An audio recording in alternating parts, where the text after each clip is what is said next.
وصحبه ومن والاه وتبع سنته الى يوم الدين. Chers frères, une fois de plus, assalamu alaikum wa rahmatullahi wa barakatuh. Aujourd'hui, nous allons débuter, Inch'Allah, un nouveau chapitre, le chapitre numéro 5 sur la prière. Nous savons que Allah, le prophète sallallahu alayhi wa sallam, nous a fait savoir que au jour de la résurrection, lorsque nous serons tenus devant Allah wa ta'ala, de tous les actes qu'on aura posés sur cette terre, les actes d'adoration, le tout premier acte sur lequel Allah va nous poser des questions, c'est la prière. Si cette prière-là, elle est bonne, alors c'est tant mieux pour nous. Et si maintenant la prière-là, elle n'est pas bonne, alors ce sera tant pis pour la personne-là. Et c'est pourquoi la prière occupe une place très importante dans la vie du musulman. Et cette prière, c'est elle qui nous rapproche d'Allah subhanahu wa ta'ala. Le prophète sallallahu alayhi wa sallam a dit, le moment où le serviteur d'Allah subhanahu wa ta'ala est le plus proche de lui, c'est lorsqu'il est prosterné. Et cette prosternation, c'est dans la prière. Et nous savons que, regardez quand nous prions, l'inclinaison nous la faisons, pour chaque raka'a, nous nous inclinons une fois. Mais la prosternation, nous nous prosternons à chaque raka'a 2 prosternations. C'est-à-dire, pour 2 unités de prière, nous nous prosternons 4 fois. Et quand on se prosterne, c'est en fait un signe d'humilité, un signe de reconnaissance. La partie la plus importante sur le corps de l'homme, c'est sa tête. Quand on lui enlève la tête, il ne pourra pas vivre, il ne pourra pas raisonner. Et c'est cette partie-là que nous posons, n'est-ce pas, au sol pour montrer à Allah wa ta'ala notre obéissance. Cette prière, mes chers frères, nous devons comprendre qu'elle est très importante. Et si elle est donc importante, nous avons donc le devoir de l'apprendre, de savoir exactement comment est-ce que nous devons prier.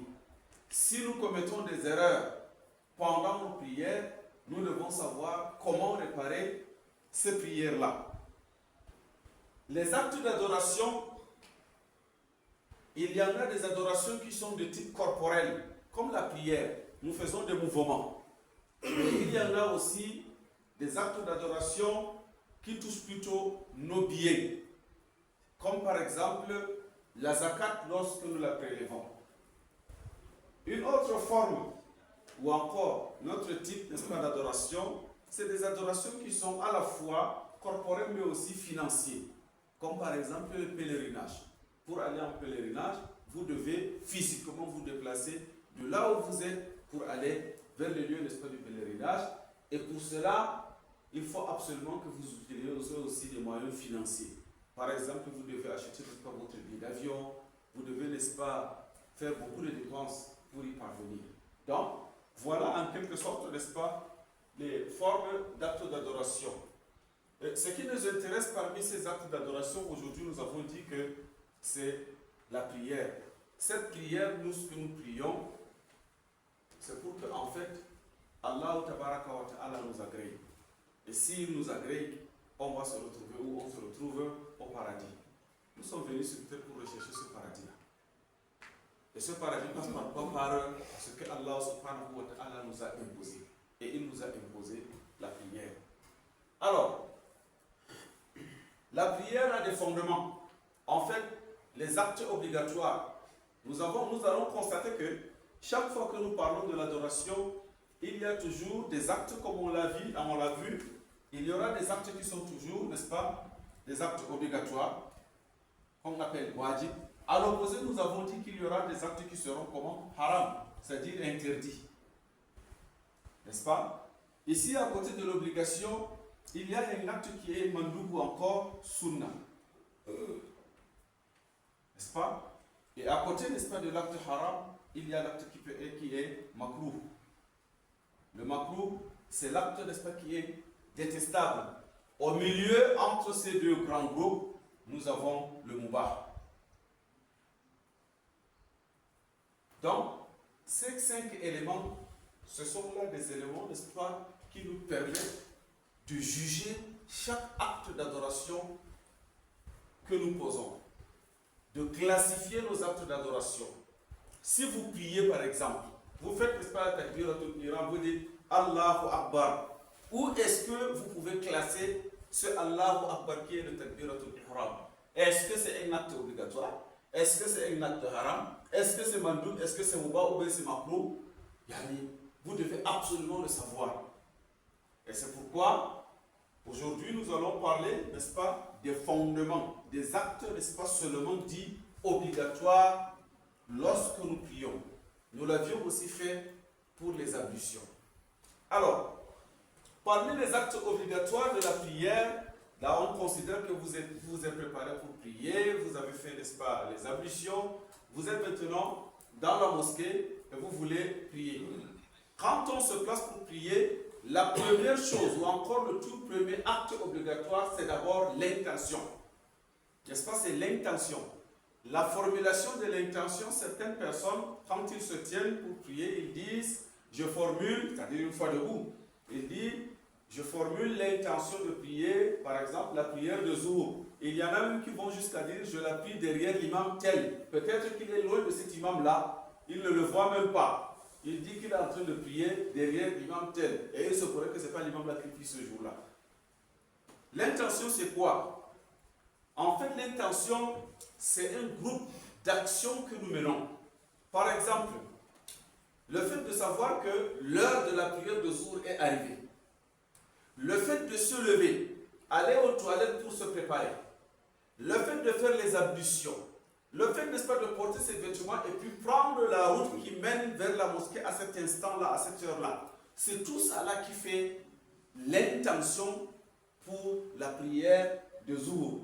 C'est pour dire enfin que nous n'avons pas besoin de dire que je formule l'intention de prier telle prière derrière telle personne. On n'a pas besoin de formuler ça. C'est le simple fait de faire tout ça. Chaque personne qui vous rencontre en route, il sait que vous êtes en train d'aller à la mosquée. Quelqu'un qui se lève pour aller faire quelque chose, il ne dit pas que je formule l'intention d'aller à l'école pour enseigner les enfants. Mais tout le monde sait, lui aussi, il sait qu'en partant là, son intention c'est pour aller enseigner. Voilà. Mais toujours est-il que celui qui formule cette intention, comme on a l'habitude, n'est-ce pas, de l'entendre, on dit, bon, je formule l'intention de faire, cela ne garde en rien sa prière. Mais nous devons savoir que la formulation de l'intention, c'est quoi? C'est toutes ces actions que nous aurons menées avant de commencer la prière. Voilà. L'intention déjà formulée, c'est-à-dire, quand on dit donc, parmi les fondements des actes obligatoires, n'est-ce pas, de la prière, le premier acte, nous avons dit, c'est quoi? C'est l'intention. Et nous devons comprendre que chaque action que nous faisons, tout ce que nous faisons, c'est d'abord l'intention. Le prophète a dit, sallallahu alayhi wa sallam, innamal a'malu binniyat. Les actes se valent par leur intention. Donc c'est votre intention qui montre, n'est-ce pas, qui juge de la validité de votre acte d'adoration. Après, n'est-ce pas, avoir formulé cette intention, on fait ce qu'on appelle la takbiratul ihram. La takbiratul ihram, c'est le tout premier takbir. Le takbir, en fait, c'est le fait de dire Allahu Akbar. Allahu Akbar, dans sa définition ou encore son explication, son sens, les gens ont l'habitude de dire en français, sa traduction, Allahu Akbar, Allah est grand. Ce n'est pas Allah est grand. C'est plutôt le superlatif, Allah est le plus grand. Allahu Akbar, Allah est le plus grand. C'est-à-dire, il n'y a aucune autre grandeur à côté d'Allah subhanahu wa ta'ala. N'est-ce pas? Maintenant, comment est-ce que nous devons nous tenir pour dire Allahu Akbar? Comment est-ce que nous devons faire? En fait, bon, à supposer que je suis orienté, d'abord on s'oriente, n'est-ce pas, vers la Qibla. Je suis orienté vers la Qibla, n'est-ce pas? Nous levons, n'est-ce pas, nos deux pommes là. On les oriente aussi du côté de la Qibla. Nous pouvons, n'est-ce pas, les lever jusqu'au niveau des oreilles, comme cela, ou encore au niveau des épaules. Donc, les deux cas, c'est possible. Nous levons, n'est-ce pas, nos mains, et puis on dit Allahu Akbar. On dit Allahu Akbar. Voilà, n'est-ce pas, comment nous devons faire, n'est-ce pas, le takbiratul ihram. C'est le premier takbir, et nous devons, n'est-ce pas, dire ce takbir-là à haute voix. Si, par exemple, vous venez, vous trouvez que l'imam a déjà commencé la prière, il ne faut pas tellement élever votre voix de manière à ce que vous perturbez les autres. C'est-à-dire les gens pourraient comprendre que ceux qui sont derrière, ils pourraient comprendre peut-être que c'est l'imam qui a dit Allahu Akbar et peut-être qu'ils se prosternent ou encore ils s'inclinent. C'est pourquoi dites-le de manière à ce que vous-même là vous entendez, n'est-ce pas, votre propre votre voix, sans toutefois perturber vos frères. Voilà. La takbiratul ihram, cette takbiratul ihram, quand nous la disons, nous devons, n'est-ce pas, le faire étant debout. Ça aussi, c'est un deuxième acte, n'est-ce pas, qui est obligatoire. Donc, dire la takbiratul ihram, comment? Debout. Exception faite pour des personnes qui sont, par exemple, qui sont peut-être malades. Si vous êtes malade, vous pouvez être, n'est-ce pas, assis sur votre chaise, sur votre lit, à même le sol. Vous faites, n'est-ce pas, votre takbiratul ihram. Donc, takbiratul ihram, prononcer ce takbiratul ihram étant debout, voilà donc deux premiers actes qui sont obligatoires pour la prière. Le troisième acte, c'est la Fatiha. La lecture de la souratul Fatiha. Cette lecture, elle est aussi obligatoire. Nous devons absolument lire la souratul Fatiha parce que le prophète sallallahu alayhi wa sallam a dit la salata liman lam yaqra al Qur'an. Il n'y a pas de prière pour celui qui ne lit pas la souratul Fatiha. Alhamdulillah rabbil alamin, ar-Rahman ar-Rahim, Maliki yawmiddin, jusqu'à la fin, n'est-ce pas, de cette sourate. Il faut absolument la lire. Maintenant, si vous êtes en train de prier et vous êtes en train de prier derrière l'imam, n'est-ce pas? Il a dit Allahu Akbar, il est en train de réciter la souratul Fatiha. Est-ce que vous aussi vous devez réciter avec l'imam? Ou encore vous ne devez pas les réciter, vous devez simplement écouter, n'est-ce pas, l'imam? Ici, là, il y a deux écoles. Il y en a, n'est-ce pas, qui disent que vous devez aussi absolument réciter, n'est-ce pas, la Fatiha, mais il y en a d'autres savants qui disent qu'il n'y a pas besoin, n'est-ce pas, de réciter la souratul Fatiha. Et il y en a qui disent, vous voyez, parfois, quand l'imam dit Allahu Akbar, avant, n'est-ce pas, bon, de commencer à réciter la Fatiha, il marque une petite pause, il fait certains doigts. Il y en a qui disent que non, vous, maintenant, vous profitez, n'est-ce pas, de ce petit temps-là pour réciter la souratul Fatiha. Mais de toutes les façons, ceux qui ont dit que vous ne pouvez pas, vous ne devez pas réciter, ils se disent, ils ont donné, n'est-ce pas, leur preuve. C'est en fait, quand par exemple vous êtes en train de réciter le Coran, une personne est en train de lire le Coran à côté de vous, et que vous êtes là à côté, vous ne lisez pas, seulement vous êtes en train de l'écouter. Si la personne arrive à un verset où il y a le sujoud de la lecture, sujoud tilawa, et que la personne se prosterne, vous avez aussi obligation de vous prosterner avec la personne. Vous vous prosternez alors que ce n'est pas vous qui lisez. Vous avez seulement écouté la personne. Et c'est pourquoi ils disent alors donc, si tu es en train d'écouter l'imam en train de lire le Coran, c'est-à-dire la souratul Fatiha, et que toi tu ne lis pas, alors c'est comme si toi aussi tu as lu avec l'imam. Voilà. C'est ça maintenant leur preuve. Les autres, ils ont dit que non. Le hadith nous dit clairement que chacun doit lire parce que si tu ne le fais pas, tu n'as pas de prière. De toutes les façons, si on ne lit pas, moi je pense que en écoutant l'imam, c'est largement suffisant. Et c'est parce que aussi, il se peut que vous arrivez. L'imam a fini de lire, n'est-ce pas, la souratul Fatiha et aussi la sourate. Et il est allé à l'inclinaison Allahu Akbar. Il s'est incliné. Et vous arrivez. Vous dites aussi Allahu Akbar et vous vous inclinez, n'est-ce pas, avec l'imam. Si vous êtes qu'il y a obligation de la lecture de la sourate, alors automatiquement votre rakat, là, vous serez obligé, n'est-ce pas, de la ramener parce que vous ne l'avez pas lu. Parce que vous ne l'avez pas lu. Mais si vous comprenez, vous voyez que non, la lecture de l'imam, elle est suffisante pour vous. En ce moment-là, vous n'avez rien, n'est-ce pas, à recommencer. J'espère qu'on se comprend pour la souratul Fatiha. Donc, la lecture de la souratul Fatiha, le troisième acte obligatoire, c'est réciter cette souratul Fatiha-là debout. N'est-ce pas? Excepté pour ceux-là qui n'en ont pas la possibilité, des personnes qui sont peut-être malades. Donc, quand on récite, n'est-ce pas, la souratul Fatiha, nous devons, n'est-ce pas, le faire étant debout. Après cela, nous avons l'inclinaison. L'inclinaison, en fait, ça c'est 1, 2, 3, ça c'est 4. Le cinquième point, on a dit, c'est l'inclinaison. Nous allons montrer, n'est-ce pas, comment nous devons nous incliner. Quand on s'incline, d'abord, quand on est là, on est bien droit. On est bien orienté vers la qibla. Et quand on dit qu'on est orienté vers la qibla, jusqu'à nos pieds doivent être inclinés, orientés vers la qibla. On ne va pas se tenir comme ça, par exemple.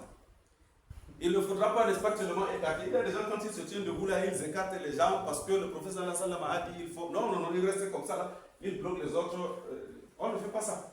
On n'écarte pas tellement. La forme, n'est-ce pas, de ton corps là, ça ne dépasse pas ça. Et puis, n'est-ce pas, tu occupes seulement la forme.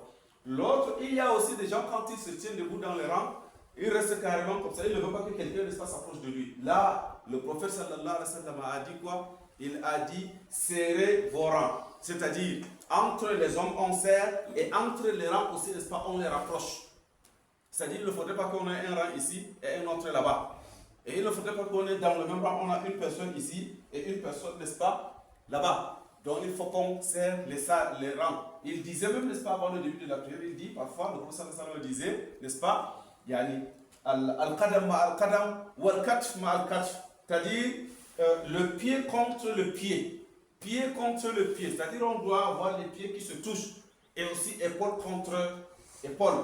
Voilà comment, n'est-ce pas, nous devons, n'est-ce pas, nous tenir pour pouvoir prier. Voilà.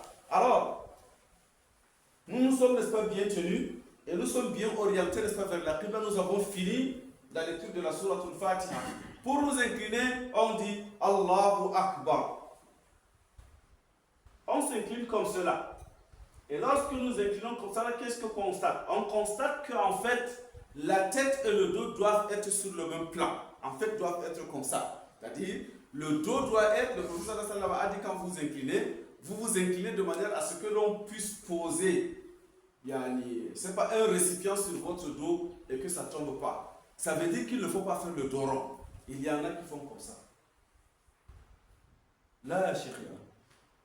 Et il y en a qui font comme ça. Il est carrément. Il y a tellement de manières de faire, n'est-ce pas, le recours. Là, forme en quelque sorte, si tu peux former un angle, n'est-ce pas, droit avec ton corps. C'est-à-dire, tu es comme cela. Il y en a, quand il fait ça, il lève la tête comme ça. Il dit jamais que fait ça. Ta tête doit être sur le même plan que ton dos. Comme ça, là. Voilà. Maintenant, quand on est à cette position, il y a chaque fois, c'est-à-dire quand tu pries, il y a chaque fois, n'est-ce pas, des choses qu'on récite. Vous voyez un peu, quand tu t'inclines comme ça, tu as en inclinaison, tu dis Subhana Rabbiyal Azim wa bihamdi. Subhana Rabbiyal Azim wa bihamdi. Subhana Rabbiyal Azim wa bihamdi. Tu le dis, tu le répètes 3 fois, 5 fois, 7 fois, n'est-ce pas, tu le répètes. N'est-ce pas? Un jour, un monsieur est venu chez le prophète sallallahu alayhi wa sallam. Il a trouvé le prophète dans la mosquée. Ici, ça s'appelle hadith al-Musi li salatihi, c'est-à-dire le hadith de la personne qui a mal fait sa prière. Le monsieur, il est entré dans la mosquée, le prophète était assis avec ses compagnons, il est allé à côté, il a fait ses 2 rakats pour venir et il est venu s'asseoir à côté du prophète. Le prophète lui a dit, lève-toi, va prier, tu n'as pas prié. Il s'est levé, il a encore refait la même chose. Il est revenu, le prophète lui a dit, va encore prier, tu n'as pas prié. Jusqu'à 3 fois de suite. En fin de compte, le monsieur lui a dit au prophète, Ya Rasulallah, je ne peux pas faire mieux que ça. Alors, le prophète lui a enseigné comment il doit faire. Il dit, quand tu fais ton takbir, quand tu lis, n'est-ce pas, tu lis après la takbir, tu lis la sourate al-Fatiha, et tu lis une sourate, comme tu peux, après la Fatiha, tu fais l'inclinaison. Tu t'inclines jusqu'à ce que tu ressentes un repos. C'est pas que Allahu Akbar et puis tu es déjà debout. Là, il n'y a rien. Tu fais Allahu Akbar. Tu prends tout ton temps. Et il y a une chose, Yanas. Lorsque nous sommes en train de prier, nous sommes en train de communiquer avec Allah. On est en train de causer avec Allah. Le prophète a dit, quand tu dis Alhamdulillah Rabbil Alamin, Allah te répond. Quand tu dis Ar-Rahman Ar-Rahim, Allah te répond. Tu ne cesses pas de réciter ces versets et à chaque fois que tu récites un verset, Allah te parle. Ce n'est pas une petite affaire. Donc, quand nous nous inclinons, nous nous inclinons, n'est-ce pas, de la sorte comme on a dit, jusqu'à ce que nous nous reposons. Alors, le sixième acte, alors, c'est quoi? C'est se relever. Se relever de l'inclinaison. Nous devons nous relever de l'inclinaison. Le prophète a dit à ce monsieur-là, tu te relèves de l'inclinaison jusqu'à ce que chaque os revienne à sa place. C'est-à-dire, je me relève, Sami Allahu liman hamida, Rabbana lakal hamd. Je prends, n'est-ce pas, une petite pause. Je me rassure que chaque os est revenu à sa place. Et s'il y a une divergence entre les savants, la divergence c'est quoi? Il y a des gens, ils prient, n'est-ce pas, en lâchant les bras comme ça. Donc, avant de s'incliner, il avait les bras, voilà. Donc, il descend comme ceci et il revient, n'est-ce pas? Mais il y a d'autres, ils prient comme cela. Il va, Allahu Akbar, et il revient. Maintenant, ils ont posé la question. Le prophète a dit, chaque os doit revenir à sa place.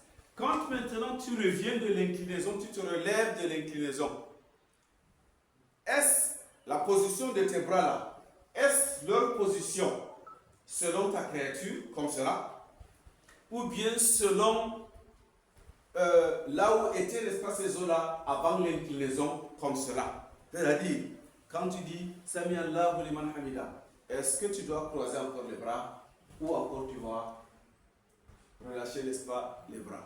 Il y en a qui ont dit que tu dois, n'est-ce pas, croiser, et il y a d'autres, n'est-ce pas, qui ont dit que tu peux relâcher. Ce que nous dirons simplement par rapport à ça, ce que toi tu fais, si tu as croisé, si tu as relâché, ça ne perturbe en rien ta prière. C'est-à-dire, il ne faut pas, moi je pense qu'il ne faut pas beaucoup s'offusquer dans des petits débats des savants. Tant que cela ne gêne en rien notre prière. Voilà. Alors, on se relève et on prend, n'est-ce pas, un temps. Après cela, Rabbana, on dit Rabbana lakal hamd, hamdan kathiran, tayyiban, mubarakan fi. Un jour, un monsieur, dans sa prière, il a dit ça, et ça a beaucoup plu au prophète sallallahu alayhi wa sallam. Parfois, les compagnons du prophète, ils disent, n'est-ce pas, des choses là, comme ça leur plaît, et le prophète sallallahu alayhi wa sallam trouve que c'est bien, et puis on les intègre, n'est-ce pas, dans les actes d'adoration. Après se relever, cette relevée, n'est-ce pas, de l'inclinaison, nous avons la prosternation. Nous avons. Et nous avons dit que la prosternation, c'est le moment où le serviteur est le plus rapproché d'Allah Tabaraka wa Ta'ala. Maintenant, comment devons-nous nous prosterner? S'il vous plaît, je voudrais, n'est-ce pas, qu'on observe bien cette question de prosternation, parce que les gens se prosternent comme ils veulent. On ne se prosterne pas comme on veut. On se prosterne comme le prophète sallallahu alayhi wa sallam nous a enseigné. D'abord, lors de la prosternation, nous devons nous rassurer que c'est 7 os qui doivent toucher le sol. Le front et le nez, c'est un seul os, parce que toute la tête est considérée comme un seul os. Nous avons, n'est-ce pas, les 2 paumes de la main, nous avons les 2 genoux et nos 2 pieds. Ça fait donc combien? Ça fait 7 os. Les 7 os doivent toucher le sol. D'abord, la descente. Il y en a qui descendent comme ça. N'est-ce pas? Mais il y en a, n'est-ce pas, en descendant, ce n'est pas, ils n'avancent pas les genoux, mais ils avancent plutôt les mains. Pourquoi cette divergence? Parce que le prophète sallallahu alayhi wa sallam a dit, c'est-à-dire les gens sont partis observer le prophète comment il descend. Ils sont venus dire qu'en fait, le prophète, quand il descend, c'est un peu comme le chameau. Le chameau, quand il s'accroupit, maintenant chacun part expliquer comment maintenant le chameau s'accroupit. Et il y en a qui pensent que le chameau, vous savez, il est debout, il a les pattes comme ça. Pour s'asseoir d'abord, pour s'accroupir, il rentre d'abord derrière, il avance et il fait des gesticulations comme ça là. Et les gens ont dit que non. Certains ont compris que non. On commence d'abord par les mains, d'autres ont dit qu'on commence par les genoux. Donc, ce que tu fais des deux ne gêne en rien ta prière. Tu descends par les genoux, tu dépasses par les mains. D'abord, quand tu as plus de l'âge là, tu es obligé, n'est-ce pas, d'avancer, n'est-ce pas, les mains. Les personnes âgées. Pour les personnes âgées, on est obligé, n'est-ce pas, d'avancer, n'est-ce pas, les mains. Donc, voilà que nous descendons. En fait, c'est la prosternation, n'est-ce pas, notre inquiétude ici. Lorsque nous descendons, n'est-ce pas, dans un hadith, il a été rapporté que le prophète sallallahu alayhi wa sallam, quand il se prosternait, il écartait entre ses mains jusqu'à ce qu'on voyait la blancheur de ses aisselles. Mais ici, les gens, n'est-ce pas, confondent ces hadiths-là et ils font des exagérations. On ne doit pas faire des exagérations. Ils se prosternaient comme cela. C'est-à-dire, les deux pommes là, c'est-à-dire la tête doit être entre les mains, comme cela. Nous mettons, n'est-ce pas, le front le plus. Nous sommes prosternés comme cela. Maintenant, quand on est prosterné, nous devons, n'est-ce pas, penser à la situation de nos pieds derrière. Les pieds sont comment? Derrière, nos pieds doivent être joints comme ça.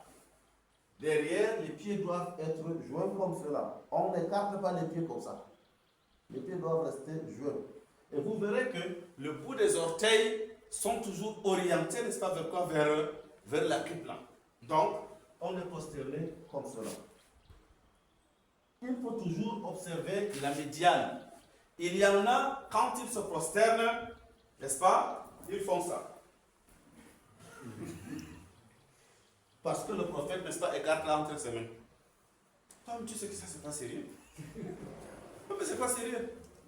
Et il y en a maintenant, je ne sais pas d'autres aussi, par paresse ou par quoi, quand ils se prosternent, ils font ça. N'est-ce pas? Il y a d'autres, les pointes des pieds là, ils font carrément comme ça. Tout ça là, c'est pas la bonne prosternation. On se prosterne comme ça. Simple. L'écartement, ça dépend, n'est-ce pas, de où tu es en train et avec qui tu es en train de prier. S'il y a beaucoup de gens, tu ne peux pas écarter entre tes bras. Fais ça simple comme tu peux.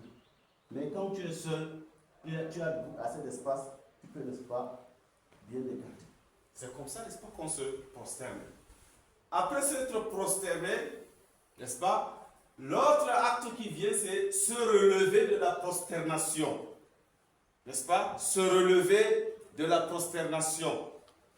Quand on est prosterné, on récite Subhana Rabbiyal A'la wa bihamdihi 3 fois, 5 fois ou 7 fois. Maintenant, on se relève en se relevant de la prosternation, on fait Allahu Akbar. La position, peut-être, cette position, pour certaines personnes, est difficile. Mais c'est de cette manière, en temps normal, on se rassoit. Les aisselles, n'est-ce pas, je vais dire plutôt, n'est-ce pas, la fesse gauche, sur quoi? Sur le pied gauche. Et le pied droit là, on voit bien comment, n'est-ce pas, les orteils sont toujours pointés au sol, orientés vers la qibla. C'est de cette manière-là qu'on s'assoit. Et cette même manière, chaque fois que tu pries une prière de 2 unités, tu te rassois pour dire Assalamu alaikum, c'est de la même manière, n'est-ce pas, que tu dois t'asseoir. Excepté une personne qui a des problèmes au pied. Il y en a qui font ça. Mon cher, tu dis pas assis. Il y en a qui font ça. C'est pas comme ça qu'on se rassoit. On se rassoit comme ceci. Les 2 pommes, on les pose, n'est-ce pas, sur les cuisses. Ça, c'est le fait, c'est comme ça qu'on se rassoit. Après ça, on fait, n'est-ce pas, la deuxième prosternation, puis on se relève.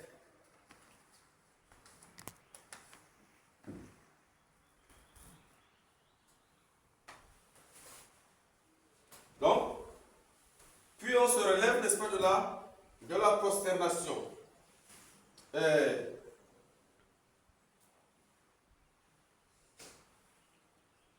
Les autres, n'est-ce pas, actes qui restent, on peut s'asseoir, n'est-ce pas, pour le salut final. C'est-à-dire, il y a le salut final quand tu dis Assalamu alaikum wa rahmatullah. À la fin, n'est-ce pas, de la prière, nous avons, n'est-ce pas,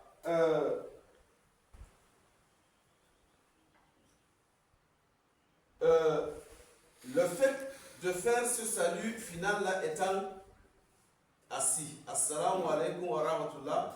On doit faire ça étant assis. Ça, c'est aussi, n'est-ce pas, un acte obligatoire. Il y a ensuite la sérénité. La sérénité, c'est-à-dire quand vous êtes en train de faire, il faut être serein quand tu pries. Il faut être sérieux, en fait. Allahu Akbar. Il faut rester concentré.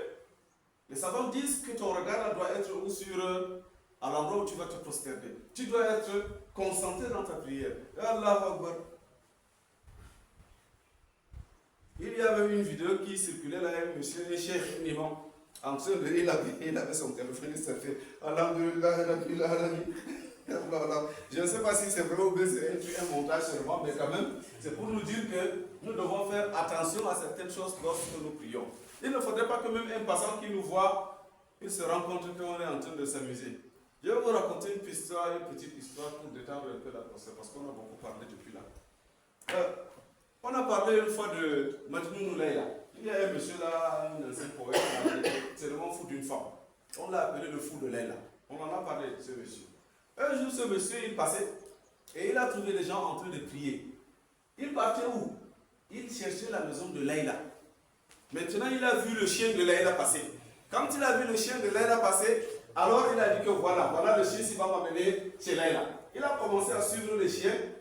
Et sur son passage, il a trouvé des gens en train de prier. Alors, il ne s'est pas arrêté pour prier, lui il est parti, il ne les a même pas vus. Après, au retour, les gens là l'ont appelé, ceux qui priaient. Ils lui ont dit à Majnun, comment toi aussi tu peux faire une chose quoi? Il dit, j'ai fait quoi? Il dit, tu nous as trouvé en train de prier, tu ne t'es pas arrêté, n'est-ce pas, pour prier comment? Il dit, wallahi, si vous-même vous étiez concentré, n'est-ce pas, dans votre prière, comme j'étais concentré sur le chien là, vous ne m'auriez pas vu. Hein? Vous ne m'auriez pas vu. Donc vous m'avez vu parce que vous n'étiez pas concentré. Donc alors il faut qu'on soit concentré dans notre prière, plus que Majnun Leila sur le chien de Leila. N'est-ce pas? Alors la concentration, elle est très importante. Donc, il y a enfin, nous avons aussi, n'est-ce pas, Al-Itidal. Al-Itidal, n'est-ce pas, c'est le fait d'être droit quand on prie. Quand on prie, nous devons être droit. Il ne faut pas prier, tu es comme ça, Là, reste droit, allez, calme. On reste bien droit quand on prie. N'est-ce pas? Après le Itidal, il faut aussi, n'est-ce pas, la succession, enfin, n'est-ce pas, c'est la succession de tous ces actes obligatoires. Il ne faut pas que tu arrives, au lieu de commencer par le takbir, tu diras Allahu Akbar, toi tu viens, tu dis Assalamu alaikum wa rahmatullah, Allahu Akbar, là, chef. Donc, l'ordre là, le respect de cet ordre-là, c'est aussi, n'est-ce pas, un acte qui est obligatoire. Jazakumullahu khairan. Wassalamu alaikum wa rahmatullahi wa barakatuh.